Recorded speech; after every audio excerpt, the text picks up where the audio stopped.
Sa pagbasa ko, ang kasong may siring man kaini pong siring man kaining sitwasyon. Itong kaso ni Ninyal versus Norma Bayadog kang March 14, 2000 ini tinawanin na ining ang jurisprudence na ini.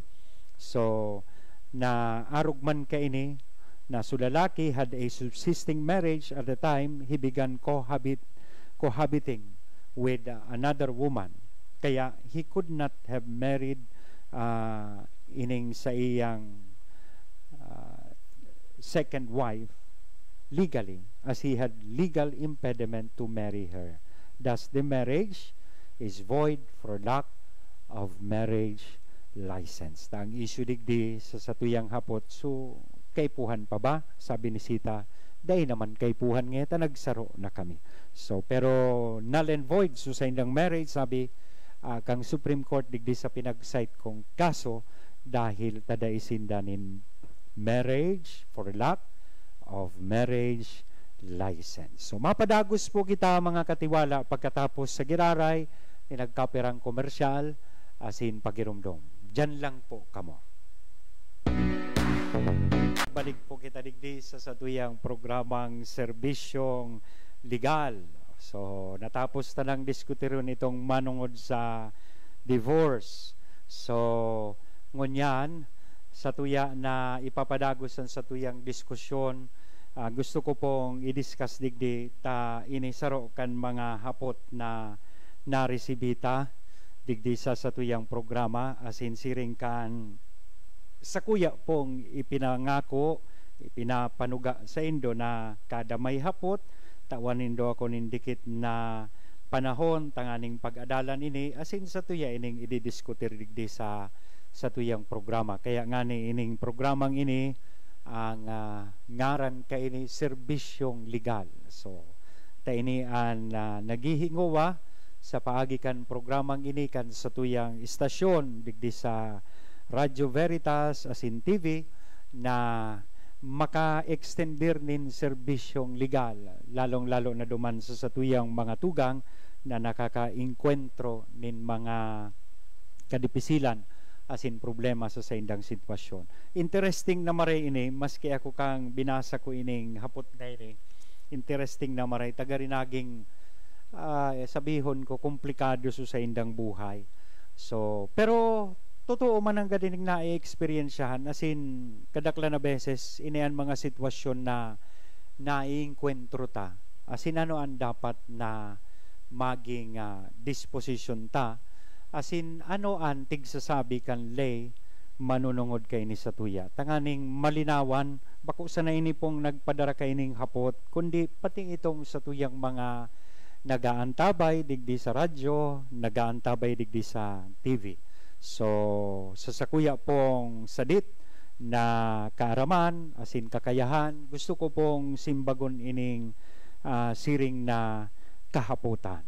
So, I hope magkatabang po ini sa indo, ining magiging nyatong diskusyon ngunyan. So, day ako magamit nin tunay na pangaran. Itago ta siya. Itago niya to ining mga partidong ini sa siring na mga pangaran. Bako po ini tunay na pangaran ninda. So ini po ang sitwasyon o kahaputan na itinaos sa tuya. Ini si Henry tapos si Tess mag-agom. Kaya lang so nangyari, di ko aram kung anong nangyari, imbis baga mag-apply ki kung anong remedyo sa indang kasal, pag-ibahan o maayos paninda. Ano daw ito ta susugdig di sa kahaputan, si Henry ginadan niya sa iyang agom na si Tess. Ginadan niya. Then pagkatapos nin 20 months, so ibig sabihin 20 months, 12, 1 year plus 8 months, so kung ang 1 year is 365 days plus 240 days ta another 8 months, so 605 days. After 605 days, pinakasalan niya, pagkatapos na magadan si Tess, pinakasalan ni Henry bako tunay na pangaran, asin si Tess, bako tunay man na pangaran, sabihon tayo ni si Sita. Ngaranan niya to, so sa iyang pinakasalan, na Sita, na daidaan nagkuanin marriage license. Pagkatapos na ginadan, o nagadan so agom na si Tess, after 20 months, after 605 days, nagpakasal ini na daing marriage license si Henry Dumanki Sita.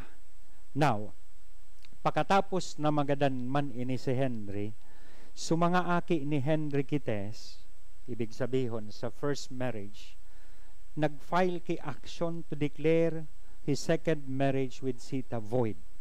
Na day man nga itong saysay, so sa iyang kasalduman sa iyang inagom na si Sita. Taday man ngaya sinda nagkuanin marriage license.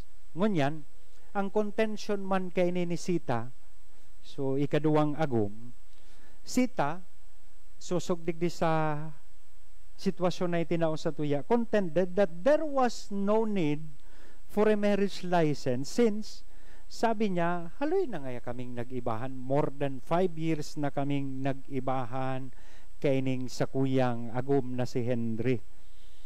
Kaya, tayo naman kami kaipuhan na magkuanin marriage license. Bagayon ining sa tuyang tawanin na dikit na diskusyon. Kadakla na beses, igwang mga nagpapakasal, madulok sa parokya, mapa marriage validation, ang requirement is at least 5 years of cohabitation. Kay puhan lang mag-submit ki affidavit of cohabitation. Pero saan nagpupuon ang pagbilang kaining 5 years? Ano ang sabihon ta reckoning period kaini? So sa paghiling daw po nindo mga katiwala, ang contention o pinaninindugan kaini ni Sita, tama, balido. So, iyan ang sa tuyang sisimbagon. Para sa kuya po, ang sa iyang argumento, bako ini tama. It is not valid. Because during the time, kan sa indang pag-ibahan ni Henry, si Sita tapos si Henry igwa po nin legal impediment to marry. Ngata, igwa siya nin subsisting marriage with Tess. So, if a man and woman have been living together as husband and wife without the benefit of marriage for at least 5 years, they are exempted, of course, from procuring or securing a marriage license to marry. Pero iyan na siring kaya na lay requires that their act of living together must be characterized, o tandaan tayo ni, it must be characterized by exclusivity and continuity. Exclusivity and continuity. Yan. Dapat, so itong 5 years na kung saan sinda nag-iibahan, daing presenting legal impediment. At saro pa kan mga naingkwentro ta kay na yung mga katiwala. Alimbawa, nagsaro sinda 14 anyos ang edad. Tapos ngunyan, sabi ninda, pag edad na 18, pwede na ngayang magpakasal. Pero marriage validation nasa na ngayon, 5 years, more than 5 years naman ngaya kami nag-ibahan. So ito, ito makakalaog dikdi sa particular na laying ini, na exempted from procurement of marriage license dahil ta nag-ibahan na. Ta ang reckoning period, itong time na dapat capacitated ka na to marry. So mapuon, 18 years old, so sa indong pag-ibahan. Pero kung nagsaro ka mo, 14 anyos pa sana, pigbilang mo na tulos, ang reckoning period, so 14 anyos, ang reckoning period, so dahil ng presenting legal impediment, may legal capacity ka na to marry, ito pong 18 years old.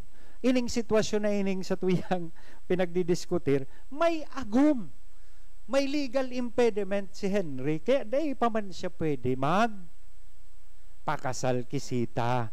Kaya, kung ito ko pakagadan, so after the lapse, sabi kang lay, 300 days, pwede na siyang magpakasal kung naglapse na, So 5 years. Nagpuon kapag bilang pagkatapos na magadan si Sita. Saka siya nawa ranin legal impediment. Dai na siyang kaulangan tanganing magpakasal. So it must be characterized by exclusivity and continuity. It also requires that they must have had no legal impediment to marry one another during the 5-year period of cohabitation.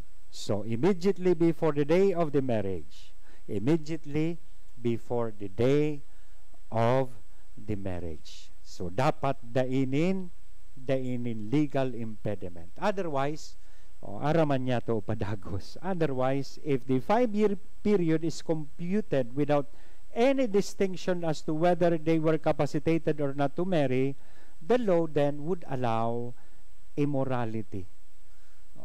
Magtutugot na ang lay na okay lang, maski buhay pa si misis mo, may nakareserba ka na, pagkatapos kayan, pwede ka nang magpakasal. So, and siyempre, encouraging parties to have common law relationship and placing them on the same footing with those who live faithfully with their spouse. So, in other words, mga katiwala, the cohabitation should be in the nature of a perfect union that is valid under the law but rendered imperfect only by the absence of the marriage contract. As iniyan nanggad nakukuata digdi sa pinikpresentar sa tuyang sitwasyon. I hope naging clear po ini sa tuya. At yan, kung may oras pa kita, didiskutirong ko ining mga requirements tanganing ika maging kwalifikado na mag-avail ka ini itong 5-year cohabitation na magpakasal, no, tanganing ma-avail ta ang siring na sitwasyon. So may sa pagbasa ko ang kasong may siring man kaini pong siring man kaining sitwasyon, itong kaso ni Ninyal versus Norma Bayadog kang March 14, 2000 ini tinawanin na ining ang jurisprudence na ini. So na arugman ka ini na sulalaki had a subsisting marriage at the time he began cohabiting with another woman, kaya he could not have married ining sa iyang second wife legally, as he had legal impediment to marry her. Thus the marriage is void